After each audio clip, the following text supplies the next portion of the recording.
राज्यात महायुतीची जोरदार मुसंडी. भाजप पहिला तर शिंदेची शिवसेना दुसऱ्या क्रमांकावर.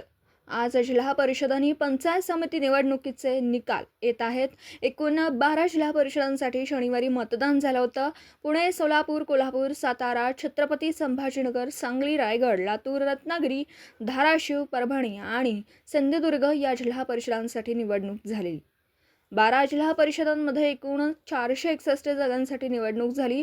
सध्या मतमोजणीचा जो कल आहे त्यानुसार भाजप 7, एकनाथ शिंदे शिवसेना 2 आणि राष्ट्रवादी अजितदादा पवार यांचा पक्ष 1 जिल्हा परिषदेमध्ये आघाडीवर आहेत.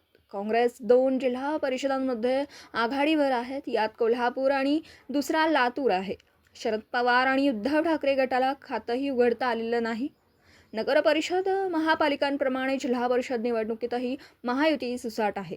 भाजप नंबर 1चा पक्ष ठरताना दिसतोय. त्याखालोखाल एकनाथ शिंदे यांची शिवसेना दुसऱ्या स्थानी आहे. महाविकास आघाडीत फक्त काँग्रेसचं अस्तित्व दिसतं.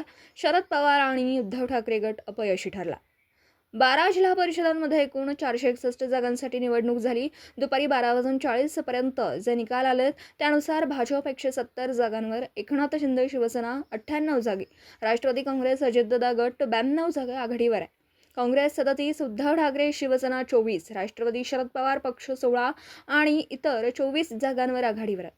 2 कोल्हापूर जिल्हा परिषदेत 68 पैकी 19 जागाच अधिकृत निकाल आले.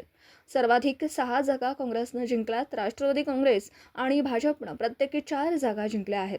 एकनाथ शिंदे यांच्या शिवसेनेने 3 जागा आणि जनसुराज्यनेही 2 जागांवर विजय मिळवला. दिवसभरातील घडामोडींचा आढावा घेण्यासाठी पाहत रहा N24 मराठी न्यूज चॅनल.